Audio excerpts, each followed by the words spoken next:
Om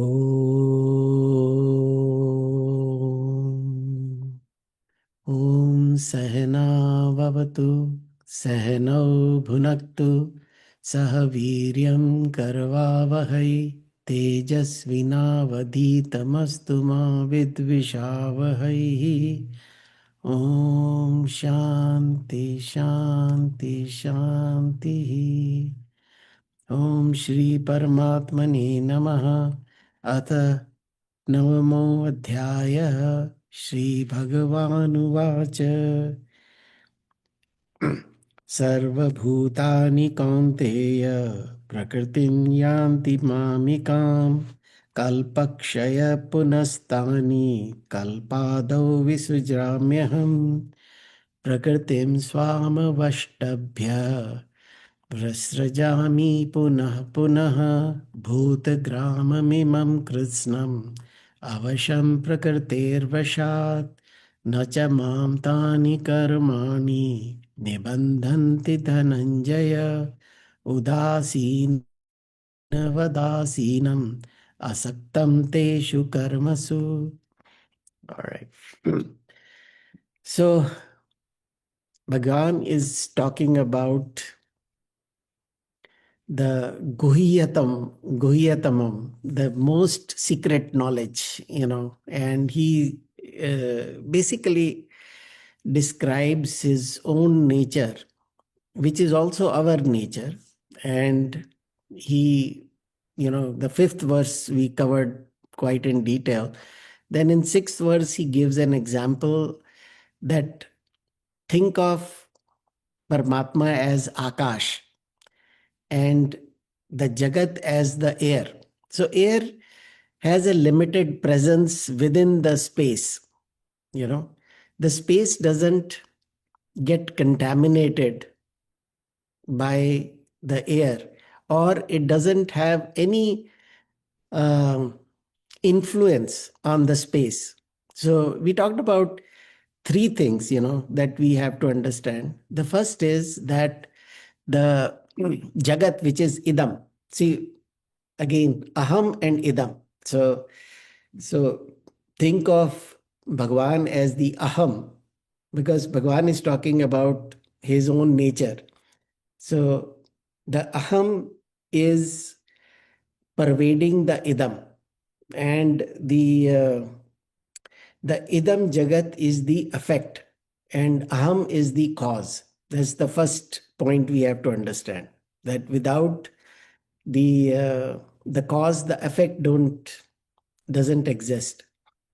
And so whenever Idam Jagat is, Aham Atma is present there. Wherever you see Jagat, that experience, the Aham is already there. So which means Aham cannot, uh, that you cannot have Idam without Aham. So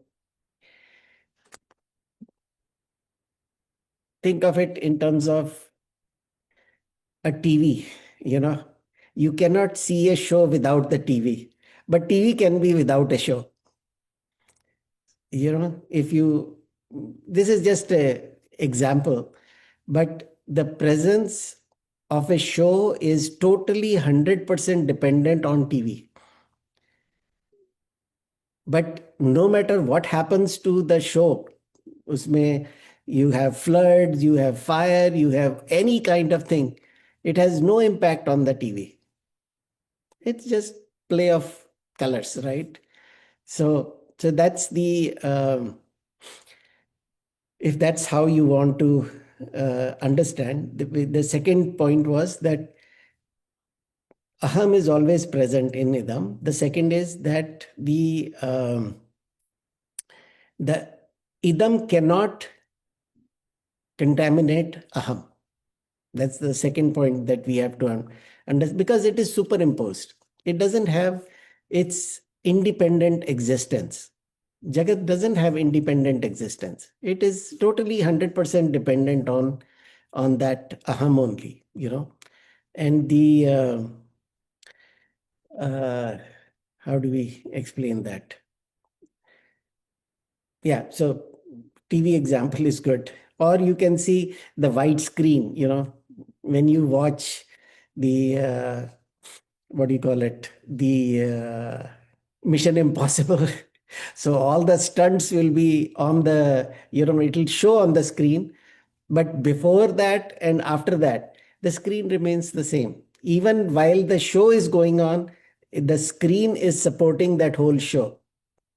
Without that screen, nothing is happening. So it's important to understand see, normally when we talk about God or Paramatma, we think of an entity which is outside, somewhere up in the sky and watching. No, it is actually the support system of this whole Jagat. Without that, nothing ever happens. So, anyway, the third thing is the vrittis, all the thoughts arise in me. Me means Bhagwan. They arise in Bhagwan, they stay there, and then they dissipate. So, everything is actually happening for all the jivas collectively. See, when we talk about jiva, we think of individuals, right? But collectively also it is a jiva only. It's like the example given sometime is the tree and forest. The space around a tree is the tree space, and the space which covers the whole forest is the forest space. But the space is the same. The space is what allows this tree and the forest to exist.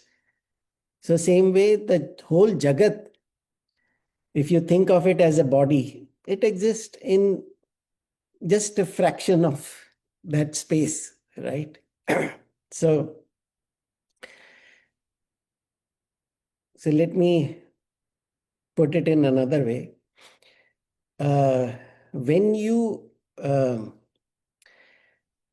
identify with a thought, any thought, the most common thought is I thought, that I am this body, this body thought is the primary thought, and then anything to do with interaction with the Jagat. Because Jagat, Jeev, everything is part of this facade or the show that we are watching on the TV, which is that Paramatma or the Aham. So, it is called Adhyarop. That means it is superimposed. It doesn't have any existence. But it is so real.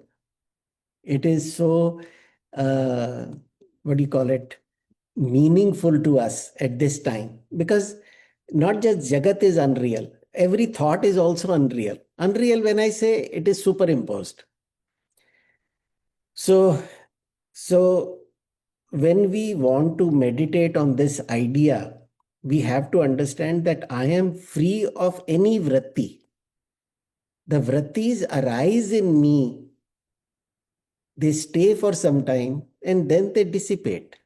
But point is, we hold on to those things and we create memories out of it. And then we want to repeat those thoughts.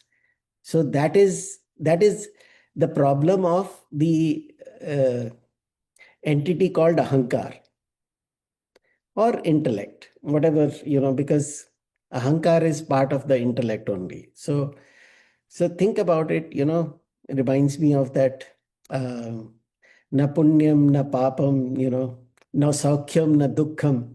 So all these things are coming and going. Nothing is there which is actually staying. The biggest thought, I am X, whatever this Naam, Rupa identity that I have in this life, this is my identity and nothing else matters. So that is what makes us more selfish, because we think of ourselves as this limited identity, and I want to maximize my happiness, my pleasures, my hoardings, my everything that revolves around that. So even ahankar is a vritti only. It's a thought. And this thought is uh, what keeps us engaged in this world, which makes us sansari, which makes us keep coming back because we want to enjoy that. So, uh, because this is how the superimposition works. So, anyways, so in Yoga Vasisht, it says, you enjoy the world as a natak, just like you watch a play. Whatever is happening in that play only. You are not impacted by that play. You are just a spectator of that play. So this is how we have to understand it, this whole idea about it. So because no matter what is happening, it really doesn't impact me as a entity which is avyayam, which is timeless, changeless, which is immutable, which is which cannot be changed at all, which is the sat aspect in me, which is the chit aspect, the conscious aspect, which allows me to experience anything. So anyway, that's what Bhagavan is talking about it in the 6th verse or 5th and 6th verse. But now question comes up. Okay, I understand this, but this world is so real to me. Tell me about this. How did you come about with this? The world is, I cannot deny it. That's why they say Maya is neither Sat nor Asat. You know, it doesn't have, we cannot say Maya is Asat, because it is experienced. You know, the Satness is experienced in the Jagat. But we also cannot say it is real because it is constantly changing. The nature of Sat means it has to be same in all 3 periods of time. If I say what is not changing in my experience in this world, the only thing that is not changing in is I. So I can say, when I was 5 years old, I learned how to ride a bike, or I learned how to swim, or I studied something. All these experiences, the I is the common factor, not ego, just I. The presence of I, that consciousness which allowed me to experience whatever that thing is. So, anyways, so Bhagavan says, okay, you know what? Let's talk about Jagat. Now that you think Jagat is real, okay, let's talk about Jagat. And here we come. Bhagavan says, Sarva Bhutani Kaunteya Prakritim. I'll cover the 2 verses together because they go intertwined. Sarva Bhutani Kaunteya Prakritim Yanti Mamikam. So all beings, which is Sarva Bhutani, Kaunteya, O son of Kunti, Prakritim Yanti Mamikam. They are all born out of my Prakriti. Prakriti means my Shakti, my Maya keh lo usko, whatever other words that we use. So that is Bhagwan's Bhagwan's Prakriti. It is not different from Bhagwan. It is part of Bhagwan. Kalpaksheye punastani kalpado vasrajamyam. That means, so Bhagwan says everything is in me. What I do is at the end of kalpas, kalpa means the Mahakalp, which is all the 4 yugas combined together. They merge in me and then I release them again. when at the Adav means at the Kalp Adav, at the beginning of uh, the new Kalpa, uh, I release them. Release them means they go back to it, their own, whatever was happening. It's like you watch a show and then you say, ab neend aa gayi, ab so jate hain." You pause it or you leave it there. And then when you go back to that show, you say resume. It starts exactly where you left off, right?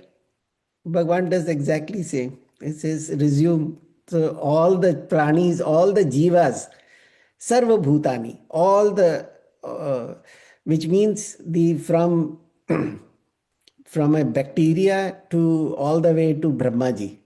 Not Brahmaji, but Brahmaji has a much longer lifespan. But Brahmaji is also Bhagwan, matlab Paramatma only in that form. So all that happens, they are back into Prakritim Swam Vashtabhya, uh, which means that this Prakriti is totally under my control. Bhagavan is saying that's not like something by accident is happening. Control everything. So, so it's like when you watch a show and you watch it again, it's exactly the same thing. Not like it is going to change. Things don't change when a show is produced. I'm just talking about the repeat shows. Vrasajami punah punah. And they get created again and again. Okay, I just want to talk about the Prakriti from Vedant Sar point of view, which is also the same thing. There they say that, first these subtle bodies are created. Subtle body means that which is, let's say, M and I. In the BMI, the M and I, and all the world is created with the niti. Niti is where Bhagwan decide what role each of these things will play. What are the limitations? What are the uh, like if I say the water is going to do this, or the earth is going to do this, air is going to do, all these things are decided, which is called the niti. So niti is decided by Brahmaji or predetermined, and it is the play starts at the beginning of the kalpa. But it is not like there is new entities coming into play. It is the same entities that were there before the kalpa was uh, merged back into Brahmaji. Brahmaji says, they keep their own uh, vasanas, and those vasanas will drive them. कहता है भूत ग्रामम imam कृत्स्नम. So all the variety of beings that Bhagwan has created, bhut gramam imam krishnam avasham prakrite vashat, they are totally under the control of their prakriti. Their prakriti means their nature. They will do exactly what their nature is determined for them. If there is a bird, it will learn to fly automatically. It doesn't, uh, because it doesn't need a instruction manual, that put AA batteries in your stomach and start flying. No, it comes with natural. It is all built in. So, the nacha mastani bhutani. In me, there are no bhutas. That's also Bhagavan says. This whole prapanch. You know what prapanch is? Prapanch is this creation, the made up of 5 elements. This prapancha is not in me. but I am the supporter of that, But hey Kaunteya, all beings, this kalpakshaya means the end of kalpa, at end of cycle of kalpa, which with this prakriti, aparam prakriti, para prakriti, apara prakriti. In apara prakriti, the world merges back into me. So it goes from gross to subtle, just like we go into deep sleep. So it's the same process here, but for a longer time. So, and at the beginning of the new cycle, the next cycle, I release them. It's not like I recreate each of them. It's the same ones that were there in the past kalpa. They again go back, and they are driven by their prakriti and their vasanas. So both the things are there. So, and they are helplessly pushed into it. That means it's not like, uh, so it's like, when we are ready to go to sleep, and, in our mind, we are thinking, Kal kya karna hai? We have a list of things. But the moment we are sleeping, all those thoughts are gone. But once you wake up, everything comes back. Okay, I have to make phone calls, I have to take care of the bills, I have to do this, I have to, so whatever was in your samskars before you went into the kalpakshaya, the end of that cycle, the same thoughts will reoccur. That means you go back with that same vasanas back into the prakriti, with the same prakriti that you were, that you were carrying along. So same way, that's how I would explain things. So same idea continues, because there is no new creation. Well, I shouldn't say new creation. The creation, the cause and effect relationships, the of Paramatma and the Jagat remains the same. That doesn't change. But the prakriti of it's not like new beings are being created. It's the same vasanas that continue with new creation. If suppose every new creation has new means that start fresh, like zero vasanas, then why do we need bandha and moksha? Who needs moksha? Because at the end of kalpa, it is going to happen.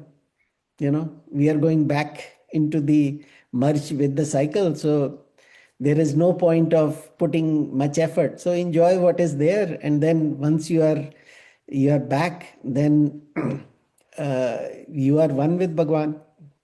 That may be for a short time.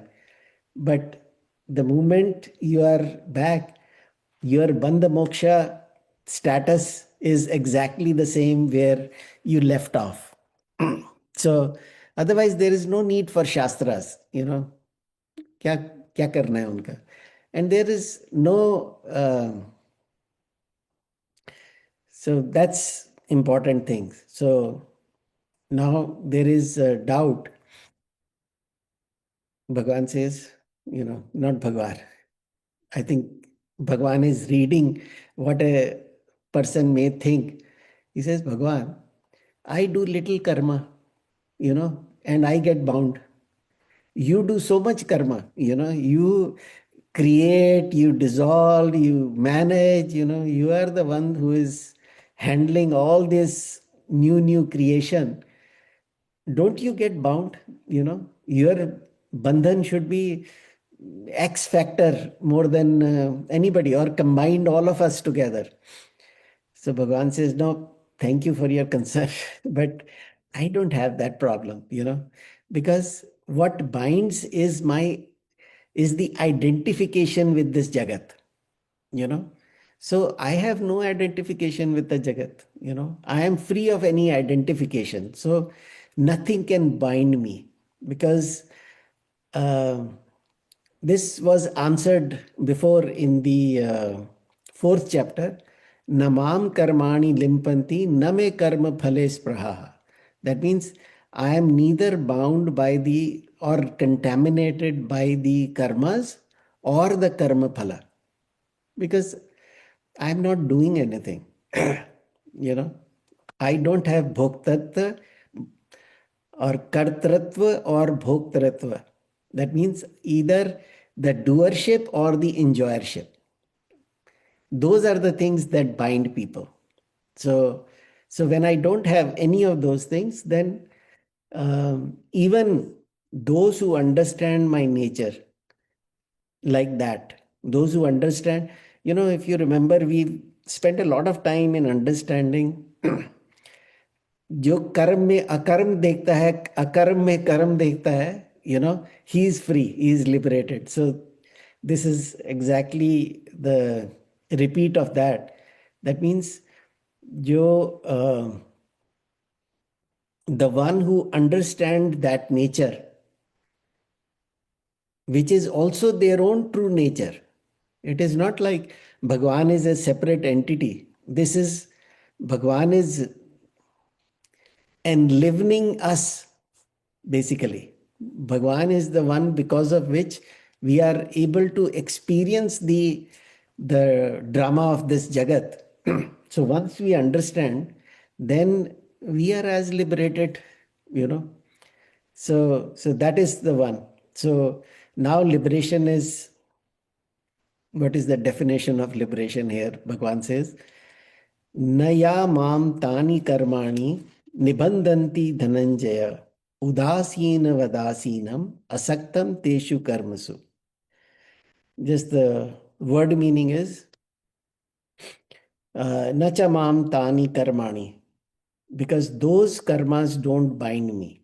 Nibandhanti dhananjaya, oh Dhananjaya, oh, the great warrior, nibandhanti, they don't bind me, because I am udasin, vadasinam, because I am staying uninvolved, unattached to whatever is happening.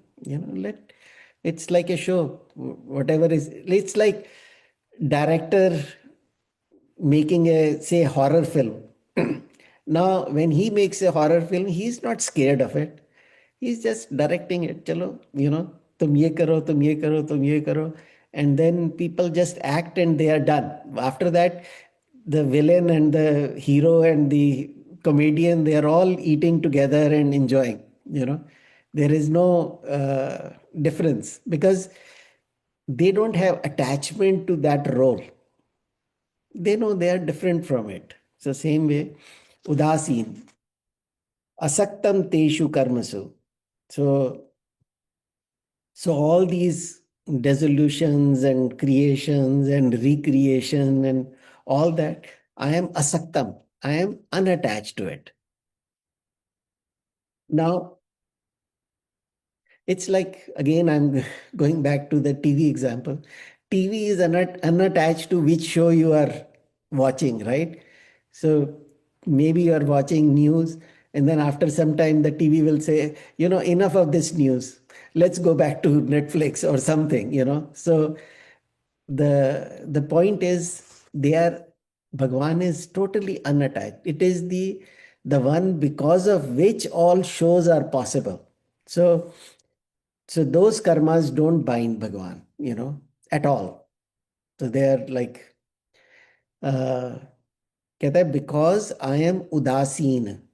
Udasin towards or indifferent. The literal meaning is indifferent or unattached. So though Bhagwan is sitting in all karmas, but it is asaktam. Asakta means unattached to it. I am unaffected by it. So udasin, again, same example, TV and show. It doesn't matter. For TV, it doesn't matter what show is running. So it is another example that I can think of is, Sometime you go for shopping and with your wife, maybe, or wife goes with you, whatever. You are totally udasin. Wife says, "How is this sari?" Good, very nice. you know, because I'm telling you about myself. But point is that uh, the we don't have how can I explain the word udasin? Udasin doesn't, it means that you are unaffected by the changes. You are unaffected by the those karmas or karma phalas.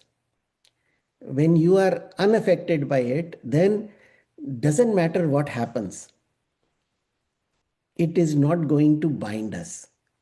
See, the problem is binding. Binding means creating new vasanas or creating, the sorrows. That's what happens. If you are udasin, then it doesn't impact you. There is a sect, I shouldn't say sect, a parampara. It's called Udasi Akhada. This was created by the first son of Guru Nanak Dev. So they do actually lot of Shiva Upasana in that.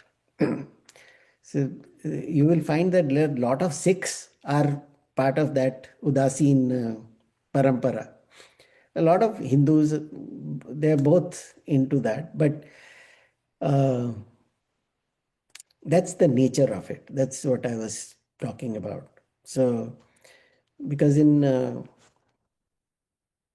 once you understand that, as in third chapter, it says guna guneshu vartante, that gunas are working with the gunas. It's not, they are just doing what they are supposed to do.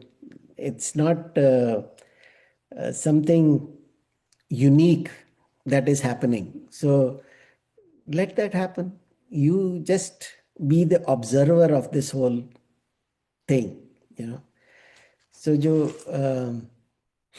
because as a ignorant person, I think I am the doer, and I am going to face the consequences of the results. So I'll be I am the karta and I am the bhokta. So that is what causes the problems. The wise people, they understand that प्रकृति is just gunas, sattva rajas tamas, इनका खेल चल रहा है. Let that खेल happen. Let that uh, you know if you think about it, going back to the BMI chart, we have the Om on the top, then we have the BMI is basically the individual, right? Body, mind, intellect. That's an individual. And then what is the other one? PFT. PFT is perceiver, feeler, thinker. The combination of that is the ego. So the ego is the perceiver, it's the feeler, and it is the thinker. And the world, Jagat, is made up of OET, objects, emotions, and thoughts. That's Jagat. So we are, this play is going on forever. We just have to, instead of getting totally involved in it, we have to become the observer of that and then slowly become udasin. So slowly detach from whatever is happening. It may be difficult in the beginning, but slowly keep reminding ourselves, keep reminding all the time, and then slowly start with small things, and then all the big things will also happen like that. So Om is the only reality. Om is the only adhishtan that supports the whole BMI, OET, PFT. Everything is just the guna guneshu vartante, the gunas playing with the gunas. So there is no independent existence of BMI or OET or PFT, all those are just play of gunas. That's it, you know. So since the only free thing is Om, the consciousness which is projecting this whole drama. So think of a screen with BMI, PFT, OET. This is a screen, and Om is the projector, which is projecting this whole thing. And we get caught in this play. We means the ego, which is PFT. The PFT becomes the one that is connecting the Jagat and the BMI, body, mind, intellect. So just an example. These are all good for when you sit in meditation to think like that. Uh, because the Om is illuminating both BMI and OET. The Jeev and Jagat both are illumined by that consciousness alone. So, anyways, the example also given is the silkworm. The silkworm creates the silk from, spews the thread, but then gets bound in that thread itself. So it gets, what is it called? Uh, so that causes the death of that, uh, because now it cannot get out of it. That's our condition, where we get so caught up with the Jagat, thinking of it as that I am the karta and bhokta. So Bhagavan says, no, you are neither of them. Karta bhokta, to a certain point, you have to understand it as because our prakriti is such. But our prakriti also allows us to go beyond it. That is the beauty of this whole thing. Otherwise, the moksha is not even possible. So, so So we have to keep reminding ourselves that we have to stay unbound by any of the circumstances. So totally free from everything. So even while doing all the activities, stay engaged, because Bhagavan says you have to stay engaged. Staying engaged is not udasin. It's not, we are not conflicting. It is our attitude towards an action. The karta and bhokta part is the what we have to understand. So understand that from the absolute standpoint, we are always free. That is our nature. It is not something that we have to do something about it. The the bandhan happens because of the wrong understanding or the relationship that we form with this jagat. And this body, mind is also part of the Jagat. So understand that. So that is what Bhagwan is saying, that from an absolute standpoint, you are always free. So we have to get to that. So from the wrong understanding to the correct understanding, that is the journey. That's from Bandhan to Moksha. It is not a thing to do. It is thing to understand. We have to remind ourselves that I am not this Rajiv.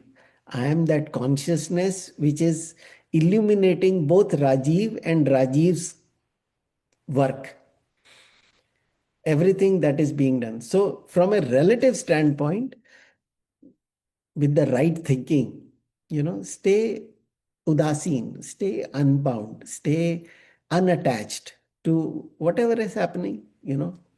Let it happen. So when we get attached, to the things, that is called moha. Anyways,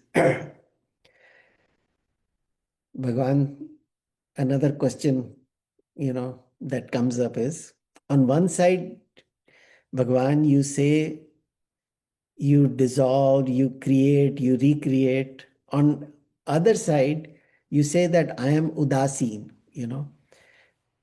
not involved. Which is the correct statement? So the next verse talks about that. So we will stop here and then we can continue. Let's conclude. Oh, Purnamada Purnamidam Purnat Purnamudachyate Purnasya Purnamadaya Purnamevavashishyate. Om Shanti Shanti Shanti. Om Trembakam Yajamahe Sugandhim Pushtivardanam Urvarukamiva Bandhanan Mrityurmukshiyamamritat. Om Trembakam Yajamahe Sugandhim Pushtivardanam Urvarukamiva Bandhanan Mrityurmukshiyamamritat. Om Trembakam Yajamahe Sugandhim Pushtivardanam Urvarukamiva Bandhanan Mrityurmukshiyamamritat.